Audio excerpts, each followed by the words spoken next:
Work from home அப்படின்னு சொல்லி நம்ம நாட்டுக்குள்ள நடக்கக்கூடிய சின்ன சின்ன ஸ்கேமை பற்றி நம்ம பார்க்க போகிறோம். எதுக்காக இந்த அவேர்னஸ் வீடியோ போட்டிருக்கோம் அப்படின்னா, வீட்டில் இருக்கக்கூடிய பெண்கள் ஏதாவது ஒரு வேலை செஞ்சிட மாட்டோமா, ஏதாவது ஒரு உருப்படியான வேலையை செஞ்சு வீட்டில் இருக்கவங்களுக்கு ஒரு ஹெல்ப் பண்ண மாட்டோமா அப்படின்ட்டு நம்ம நிறைய தேடல்களோட எங்கே போவோம். ஒன்று முன்னாடியெல்லாம் பக்கத்தில் இருக்கவங்க அக்கத்தில் இருக்கவங்க ஒரு பிஸ்னஸுக்கு ஜாயின் பண்ணிக்கோ அப்படின்னு சொல்லி நம்மளை எதுலையாவது கோத்து விடுவாங்க. இப்போ எப்படின்னா எல்லாமே சோசியல் மீடியா, எல்லாரோட கையில் ஒரு கிராமமாக இருந்தால் கூட அவங்க கையில் அழகா ஸ்மார்ட் போன் இருக்கு. அதனால அது மூலியமா கண்ணுக்கு தெரியாத நிறைய ஸ்கேம் நடக்கிறதுனால ஒரு சின்ன அவேர்னஸ். நம்மளுடைய சேனல் பார்க்குற நிறைய பெண்கள் வீட்டில இருந்து தொழில் செய்யறதுக்கு ஏதாவது ஐடியா கொடுங்கக்கா, இதை பார்த்தேன் அதை பார்த்தேன், அதுல நம்பி இழந்துட்டேன், இதை நம்பி இழந்துட்டேன், ஒன்றும் இல்லை ஒர்க் ஃப்ரம் ஹோம்னு சொல்லி கூப்பிட்டுருந்தாங்க. போனால் அங்கே 1500 ஃபீஸ் கட்டி அப்ளிகேஷன் ஃபார்ம் வாங்க சொன்னாங்க. வாங்கினதுக்கப்புறம் 7500 கட்டிட்டு அதுக்கப்புறம் ஜாயின் பண்ண சொன்னாங்க. எனக்கு அந்த நாளும் எனக்கு வேஸ்ட்டாக போயிடுச்சு. ஆனால் அந்த விளம்பரம் ஃபுல்லாக எங்கே பிரபலமாக இருந்துச்சு அப்படின்னு பார்த்தீங்கன்னா, அதாவது இங்கே இன்டர்வியூ நடக்குது அப்படிங்கிற இன்ஃபர்மேஷனை எங்கே விளம்பரப்படுத்தினாங்கன்னா கிராமங்களில் மட்டும்தான். ஏன்னா சிட்டியில் பண்ணால் சிட்டியில் இருக்கவங்களுக்கு எல்லாருக்கும் கண்டிப்பாக ஒரு அவேர்னஸ் இருக்கும். ஸோ இந்த மாதிரி நிறைய ஸ்கேம் நடக்குது, இது பொய் அப்படிங்கிற ஒரு அவேர்னஸ் இருக்கும். ஆனால் அந்த கம்பெனியோட விளம்பரம் ஃபுல்லாக பார்த்தீங்கன்னா கிராமத்து சைடு மட்டும் இருந்ததுன்னா நிறைய பேர் போய் அப்ளிகேஷன் ஃபார்மும் வாங்கினது இல்லாமல் உட்காந்து அன்னைக்கு ஃபுல்லாக இன்டர்வியூ அட்டன் பண்ணிட்டு மீட்டிங் மாதிரி வச்சிருக்காங்க. அதெல்லாம் அட்டன் பண்ணிட்டு லாஸ்ட்டாக சொல்லி அனுப்புறாங்க, நீங்கள் இவ்வளோ இன்வெஸ்ட்மெண்ட் பண்ணணும். So life long settlement. எங்கள் காலம் ஃபுல்லாக கவர்மெண்ட் வேலை பார்க்குறவங்களுக்கு கூட ஏதாவது ஒரு சின்ன மிஸ்டேக் நடந்தால் கூட அவங்களோட செட்டில்மெண்ட் ஃபுல்லாக கையில் கிடைக்கிறது இல்லை. ஏதோ நீங்கள் ஒரு ஜாயின் பண்ணி லேப்டாப் முன்னாடியோ செல்லு முன்னாடியோ உட்காந்தா லைஃப் லாங் செட்டில்மெண்ட் கிடைக்கும் அப்படின்னு நீங்கள் நம்புறீங்களா? இந்த காலத்துல உழைக்காம ₹1 கூட நமக்கு கிடைக்கவே கிடைக்காது. அந்த நம்பிக்கையை மட்டும் தயவு செஞ்சு யாரும் விட்டுறாதீங்க. உழைக்கணும், அப்படி இல்லைன்னா நீங்க பிரபலமா இருக்கணும். அப்பனா மட்டும்தாங்க நீங்க ₹10 சம்பாதிக்க முடியும். யாரும் சொல்லக்கூடிய இந்த மாதிரியான வலைக்குள்ள மாட்டி தவிக்காதீங்க. ஏன்னா உங்களுக்குன்னு பாக்கெட் மணி நீங்களே வாயை கட்டி வைத்த கட்டி ₹1 ₹2 சேர்த்து வச்சிருப்பீங்க. அந்த காசை இந்த மாதிரி ஸ்கேம்ல கொண்டு போய் விட்டுட்டு ஐயோ விட்டுட்டோமேன்னு சொல்லி அதுக்கப்புறம் நீங்களும் எந்த முயற்சியும் செய்ய மாட்டீங்க. உங்களை நம்பி எந்த முயற்சியும் செய்யவும் உங்க வீட்டில் இருக்கவங்க விட மாட்டாங்க. இதுக்கு இன்னைக்கு ஏன் இந்த வீடியோவை முக்கியமாக நம்ம கொண்டு வந்தோம் அப்படின்னா, நிறைய பெண்கள் இப்போ எங்கிட்ட நிறைய பேர் பேசுறாங்க இல்லையா, ஒவ்வொருத்தவங்களும் சொல்றது, அக்கா நான் சொல்கிறேன் என்னோட பிஸ்னஸ் சோப் பிஸ்னஸே அவங்க என்ன கேட்பாங்கன்னா, அக்கா நீங்கள் உங்கள் காசு போட்டுட்டா உடனே அமுச்சிருவீங்களாக்கா, கிளாஸ் எடுத்துட்டா எங்களுக்கு கிளாஸ் அனுப்பிச்சிருவீங்க, எங்களுக்கு சர்டிஃபிகேட்லாம் சென்ட் பண்ணிடுவீங்களாக்கா, அப்படி தான் கேட்பாங்க. ஏன்னா அவ்வளோ விஷயங்கள் என்ன அப்படின்னு சொல்லி அவங்கள்ட்ட பேசுகிறப்போ நம்மளை பற்றி சொல்கிறப்ப அவங்க சொல்லுவாங்க, இல்லைக்கா நான் இந்த மாதிரி இவ்வளோ காசு கொடுத்தேன், எனக்கு வீடியோ மட்டும்தான்க்கா சென்ட் பண்ணி விட்டாங்க, உங்களை மாதிரி உட்காந்தெல்லாம் எனக்கு சொல்லி கொடுக்கலக்கா அப்படிங்குவாங்க. சில பேர் ஆர்டர்லாம் அடுத்த நாளே வந்துருச்சுக்கா, நானும் முன்னாடி இந்த மாதிரி போட்டிருக்கேங்க்கா, இந்த மாதிரி எனக்கு வந்ததில்லை அப்படிங்குவாங்க. அப்போது இன்னைக்கு எவ்வளவோ வீடியோ பார்க்குறீங்க, உங்கள் லைஃப்பில் டைம் பாஸ்க்காக பார்க்குறீங்க, மனசு கஷ்டமாக இருக்குங்கிறதுக்காக பார்க்குறீங்க, இல்லை செல்லை இப்படி தூக்கி விட்டுட்டே இருக்கப்போ ஏதோ ஒரு வீடியோ என்னதான் பார்ப்போம் அப்படிங்கிறதுக்காக பார்க்குறீங்க. தயவு செஞ்சு இந்த வீடியோவை கொஞ்சம் நிமிஷம் பாருங்க. ஒன்னே ஒன்று தான் சொல்லுவேன், ஸ்டேட்டஸில் வச்சா காசு அப்படின்னு ஒரு மல்லிகை கடை விளம்பரம் அதிகமாக வருது, என்கிட்டையும் கேட்டாங்க. சரிங்களா? பட் அதில் யார் பயனடைஞ்சா, லாஸ்ட் வரைக்கும் யார் பயனடைஞ்சான்னு உங்களுக்கு கண்டிப்பாக தெரியாது. உங்களை ஒரு ஆள் சேர்த்து விட்டா உங்களுக்கு லாபம் வரும்னு சொல்லி சேர்த்து விட்டுருப்பாங்க இல்லையா, அவங்களும் பாவம் தான். அவங்கள உங்களை ஏமாத்துறாங்கன்னு தயவு செஞ்சு நினச்சிக்காதீங்க. அவங்களுக்கும் லாபம் போய் சேர்ந்துருக்காது. இதுதான் உண்மை. என்னைக்காவது கிடைக்கும், பாயிண்ட்ல ஏறி இருக்குன்னு சொல்லி அவங்கள அப்படியே ஓகே ஏறுது போல இருக்குன்னு இவங்களும் ஒர்க் பண்ணிகிட்டே இருப்பாங்க. ஃபோனில் பேசிக்கிட்டே இருக்கணும். ஏதாவது ஒரு ப்ராடக்ட்டை வாங்கி சேல் பண்ணணும்னா நீங்கள் மீட்டிங் மேலே மீட்டிங் அட்டன் பண்ணிகிட்டே இருக்கணும். பொழுதனைக்கும் ஃபோனும் கையுமா சுற்றிக்கிட்டே இருக்கணும். வீட்டில் பிள்ளைங்களை பார்க்க முடியாது, வேலையை பார்க்க முடியாது. இந்த மாதிரி ஸ்கேம் நிறையா இருக்குது. வீட்டில் இருக்கிற பெண்களை மட்டும், கிராமங்களில் இருக்கிற பெண்களை மட்டும் ஃபோக்கஸ் பண்ணுவாங்க. அதுலேருந்து நீங்கள் ரொம்ப ஜாக்கிரதையாக இருக்கணும். ஒரு விஷயத்துக்கு 10 விஷயம் மறுபடியும் அது கரெக்டா அப்படின்னு கேட்கறது தப்பே கிடையாது. நீங்கள் கேட்டாலுமே உழைக்காமல் இருக்கோமே, ஒரு ஃபோனை பார்த்தா நம்மளுக்கு காசு வருமா, ஒரு ஸ்டேட்டஸ் வச்சா காசு வருமா, உங்களோட ஆசையை தூண்டுறாங்கல்ல, அந்த இடத்துல நீங்கள் கொஞ்சம் தெளிவாக இருக்கணும். எப்படிங்க உழைக்காமல் காசு வரும்? இப்போ நம்ம ₹1 சம்பாதிக்கிறேன், நான் உங்களுக்கு ரீசேல் பண்ணுறேன்னா நான் விடிய சோப்பு செய்வேங்க, 3 மணி வரைக்கும் சோப்பு செய்வேங்க. நிறைய ஆர்டர் வந்துச்சுன்னா 2 மணி வரைக்கும் உட்காந்து அந்த ஆர்டர்லாம் பிளேஸ் பண்ணி அந்த ஆர்டர்லாம் எடிட் பண்ணி எல்லாத்தையும் பேக் பண்ணி காலையில் வச்சாதான் கொண்டு போவாங்க. அதுக்கப்புறம் உங்களுக்கு கிளாஸ் எடுக்கிறேன், ₹1 நான் சம்பாதிக்கிறேன்னா அவ்வளோ கஷ்டப்படுறோம். கஷ்டப்படாமல் காசு கிடைக்காது. அந்த மாதிரி ஏதாவது உங்களுக்கு கிடைக்குதுன்னு சொல்கிறேன்னா, எம்மா நீ போயிட்டு வாமா, நான் பார்த்துட்டேன் நிறையான்னு சொல்லி நீங்களே ஒதுங்கிக்கோங்க, இல்லை ஒதுக்கி விட்டுருங்க. அதே மாதிரி 1 லட்சம் கொடுத்துனா உனக்கு 7000 மாதம் மேனிக்கு வருஷத்துக்கு ஆச்சு. அந்த மாதிரி குரூப்பில் சேர்ந்துக்கோங்க. உங்கள்கிட்ட எவ்வளோ பணம் இருக்கோ கொண்டு வந்து கொடுங்க, உங்களுக்கு இத்தனை % இன்ட்ரெஸ்ட் கிடைக்கும். அந்த மாதிரி சில குரூப் சொல்லுவாங்க. சரிங்களா? அதுக்கப்புறம் ஆன்லைனில் அவங்க ஒரு பண்டு போடுறீங்க, ஒரு தீபாவளி பண்டு போடுறீங்க, சீட்டு கட்டுறீங்க, அந்த மாதிரினா உங்கள் வீட்டுக்கிட்ட இருக்கிறவங்க உங்களுக்கு கண்ணுக்கு தெரிஞ்சவங்க கிட்ட பண்ணுங்கள். அதை விட்டுட்டு உங்களுக்கு தெரியாத ஒரு ஆன்லைனில் பார்த்து இந்த மாதிரி பண்டு கட்டுறதோ சீட்டு கட்டுறதோ அந்த மாதிரி தயவு செஞ்சு பண்ணாதீங்க.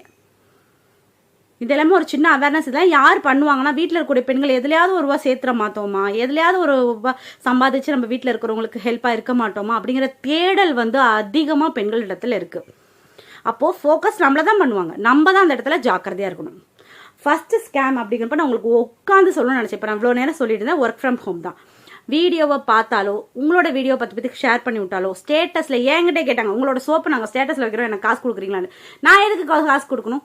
நான் சோப்பு செய்கிறேன், நான் ரீசெல்லருக்கு சேல் பண்ணிக்கிட்டு இருக்கேன், நான் எதுக்கு ஸ்டேட்டஸில் வைக்கிறதுக்கு காசு கொடுக்கணும்? அப்போ இன்னுமே நம்பிக்கிட்டு இருக்கீங்க, இவ்வளோ வீடியோ போட்டுமே இன்னுமே அந்த மாதிரி ஏதாவது ஒரு வாய்ப்பு கிடைக்காதா அப்படின்னு தேடிக்கிட்டு இருக்கீங்க. அது பொய். இறங்கி வேலை பார்க்காம எந்த காசும் கைக்கு வராது. மீஷோவில் வந்து திடீர்னு ஃபோன் பண்ணி உங்களுக்கு கார் விழுந்திருக்கு, உங்களுக்கு இந்த ஹோட்டலில், இந்த 5 ஸ்டார் ஹோட்டலில் உங்களுக்கு இந்த ரூம் வந்து கிடச்சிருக்கு, நீங்கள் அழகாக போய் தங்கிக்கலாம் இன்றைக்கி ஒரு நாள், அந்த மாதிரி. இந்த ப்ராடக்ட் உங்களுக்கு இது வாங்கினீங்கன்னா 80% 70% உங்களுக்கு ஆஃபர் இருக்குது. இந்த மாதிரி மீஷோவிலேருந்து பர்சனலாக அவங்க யாருக்கும் எந்த கிஃப்ட்டும் பண்ண மாட்டாங்க. அது ஜஸ்ட் ஒரு வெப்சைட்டுங்க, உங்களுக்கு தேவையான பொருளை போய் வாங்கிக்கிறீங்க வரீங்க. பட் மீஷோ ஸ்கேம் தான் நிறைய இருக்குது, அதுலேயே ஜாக்கிரதையாக இருங்க. 3வது விஷயம், பேக்கிங்க்கு எப்படிங்க உங்ககிட்ட கொடுப்பாங்க? இப்போ ஒரு ஊரில், இப்போ நான் வந்து இங்கே சோப்பு செய்கிறேன் அப்படின்னா எனக்கு பேக்கிங்க்கு தேவைன்னா நான் அக்கம் பக்கத்தில் இருக்கவங்களை கூப்பிட்டு உட்கார வச்சு பேக் பண்ணிவிட்டு நான் வந்து எடுத்துகிட்டு போவேன். எனக்கு இதனால் என்ன, அன்னைக்கு சம்பளத்தை கொடுத்துட்டோம். இன்னொருத்தவங்களுக்கு நான் கொடுக்க போகிறப்ப பார்த்தீங்கன்னா கொரியர் சார்ஜ் ஆகும். இங்கேருந்து அங்கே பேக்கிங் பண்ணி அதனால் என்ன லாபம் இருக்குது? இந்த பேக்கிங் பண்ணுறதுக்கு ஆள் தேவைன்னு சொல்லிட்டு இந்த மாதிரி ஸ்கேம் நடக்கும். தயவு செஞ்சு நீங்கள் அதுலேருந்து ரொம்ப ரொம்ப ஜாக்கிரதையாக இருங்க. நீங்களே யோசிச்சு பாருங்க, ஒரு சூடம் பேக் பண்ணுறதுனா கூட அவங்க தெருவுலேயே நிறைய பெண்கள் இருப்பாங்க, அவங்க அங்கேயே கொடுத்து வாங்கிக்குவாங்க.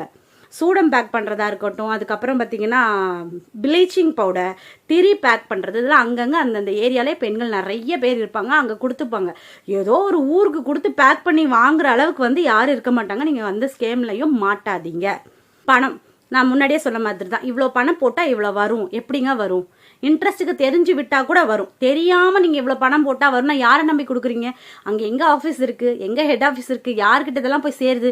நடுவில் இருக்கிற பார்ட்டி கூட ரொம்ப பாவங்க. நீங்கள் யாரும் உங்களை இவங்க தான் சேர்த்து விட்டாங்கன்னு சொல்லி அவங்கள கூட நீங்கள் பகச்சிக்காதீங்க. உங்களுக்கு என்ன நடந்துச்சோ அதே தான் அவங்களுக்கும் நடந்திருக்கும். இதில் ஜெயிக்கிறவங்களும் தோக்குறவங்களும் யாரோ ஒருத்தவங்க. அதனால் அந்த விஷயத்துலையும் ரொம்ப ஜாக்கிரதையாக இருங்க. ஓகேங்களா? அடுத்த ஸ்கேம் பார்த்தீங்கன்னா மிஷினரி. ஒரு பெண்ணே வந்து அவங்க வாழ்க்கையவே இழந்திருக்காங்க. ஒரு பெண் வந்து வாழ்க்கையவே இழந்திருக்காங்கன்னு தான் சொல்லணும். மிஷினரி பார்த்தீங்கன்னா 1 லட்ச ரூபாய் 1.5 லட்ச ரூபாய் கிட்ட மட்டை தட்டு செய்யக்கூடிய மிஷின் வந்து வாங்கியிருக்காங்க. அதை வந்து அவங்க ஹஸ்பண்ட்டை சொல்லாமல் வாங்கியிருக்காங்களா, இல்லை சொல்லி தான் இவ்வளோ லட்சம் கொடுத்து வாங்குறப்ப சொல்லாமல் வாங்கியிருக்க மாட்டாங்க, கண்டிப்பாக சொல்லி தான் வாங்கியிருப்பாங்க. சரிங்களா? அதை என்ன பண்ணியிருக்காங்க அப்படின்னா, கொண்டு வந்து போடுற வரைக்கும் நீங்கள் எவ்வளோ செஞ்சாலுமே நான் அமுச்சு விட்டுறேன், நீங்கள் கவலையே படாதீங்க, நாங்கள் வந்து உங்களோட ப்ரொடக்ஷனில் எல்லா திங்ஸும் எடுத்துக்கிறோம், நீங்கள் எவ்வளோ வேணால் மட்டைகள் வந்து செஞ்சு கொடுங்க அப்படின்னு சொன்னதுனால இவங்களும் என்ன பண்ணியிருக்காங்கன்னா, தைரியமாக ஓகே இவங்களே வாங்கிக்கிறான்னு சொல்கிறாங்கல்ல, நம்ம வாங்கிக்குவோம்னு சொல்லி மிஷினை கொண்டு வந்து இறக்கியிருக்காங்க. இறக்குற வரைக்கும் அந்த மிஷினை 1 லட்ச ரூபா 1.5 லட்ச ரூபா கொடுத்து வாங்குற வரைக்கும் அந்த ஆன்லைனில் பார்த்தவங்க வந்து நல்ல சப்போர்ட் பண்ணியிருக்காங்க. ஆனால் வீட்டுக்கு வந்து இறங்குன அடுத்த செகண்ட் ஃபோன் சுவிட்ச் ஆஃப். சரிங்களா? இந்த மிஷினை வாங்கிட்டு வந்தவங்க ஃபோன் சுவிட்ச் ஆஃப் ஆனதுக்கப்புறம் என்ன நடக்கும் வீட்டில்? நான் சொன்னேன், நீ கேட்டியா? ஆன்லைனில் பார்த்து நீ வாங்கின, இப்போதைக்கு ஃபோன் அட்டன் பண்ண மாட்டேங்கிறாங்க, கிளம்புவோம் அம்மா வீட்டுக்கு. இன்னைக்கு அந்த பொண்ணு பார்த்தீங்கன்னா பஞ்சு மில்லில் விடிய வேலை பார்க்குறாங்க. என்னைக்காவது நான் அந்த காசை சம்பாதிச்சிட மாட்டேனா, சம்பாதிச்ச காசை எடுத்துகிட்டு போய் என் வீட்டுக்கார்ட்ட கொடுத்து வாழ மாட்டேனா அப்படின்ட்டு.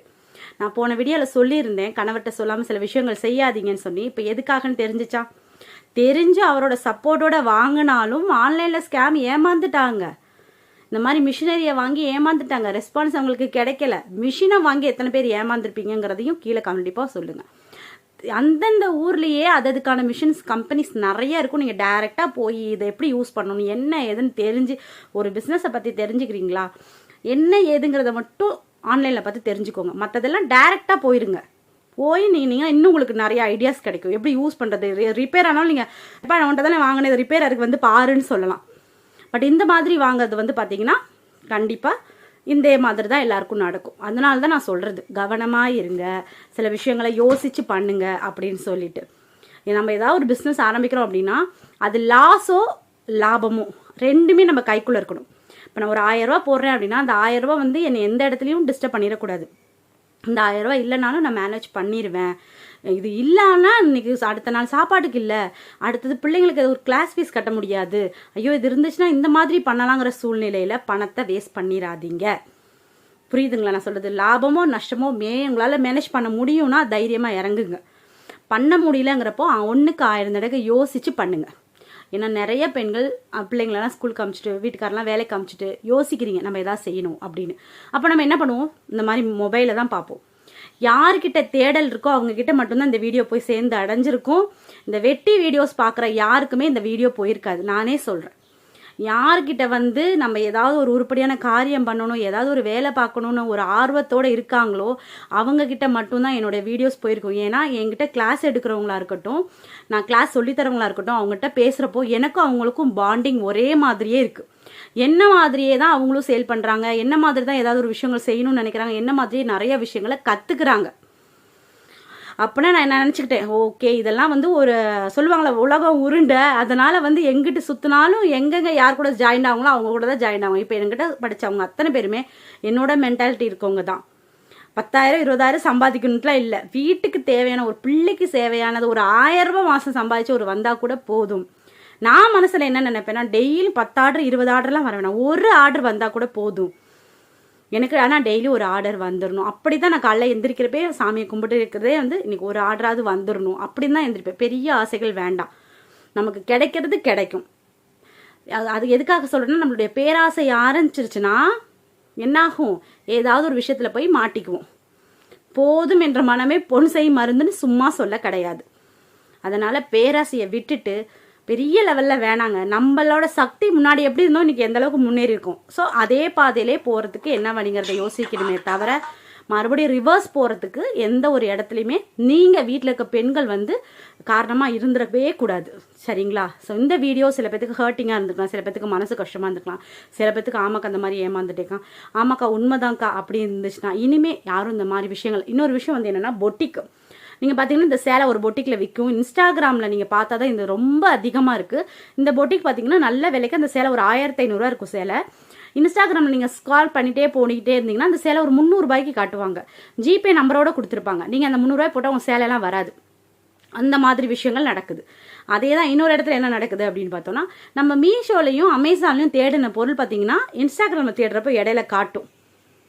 அதில் போய் நீங்கள் வாங்கலான்னு பார்த்தீங்கன்னா 1000 இன்ஃபர்மேஷன் கேட்கும். அந்த இடத்துலையும் ஸ்கேம் நடக்குது. ஸோ நிறைய வேர்ட்ஸ் இதை நான் யூஸ் பண்ணனால இந்த வீடியோஸ் போஸ்ட் பண்ண முடியுமான்னு தெரியல.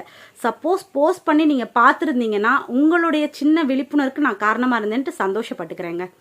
ஸோ இந்த வீடியோவை இதோட முடிச்சுக்கலாம். எல்லாருமே ஜாக்கிரதையாக இருக்கணும். எல்லா பெண்களும் ஒரு கைத்தொழிலை கற்றுக்கணுங்க. சரிங்களா? தேங்க்யூ. நாளைக்கு ஒரு இன்ட்ரெஸ்டிங்கான வீடியோவில் பார்க்கலாம்.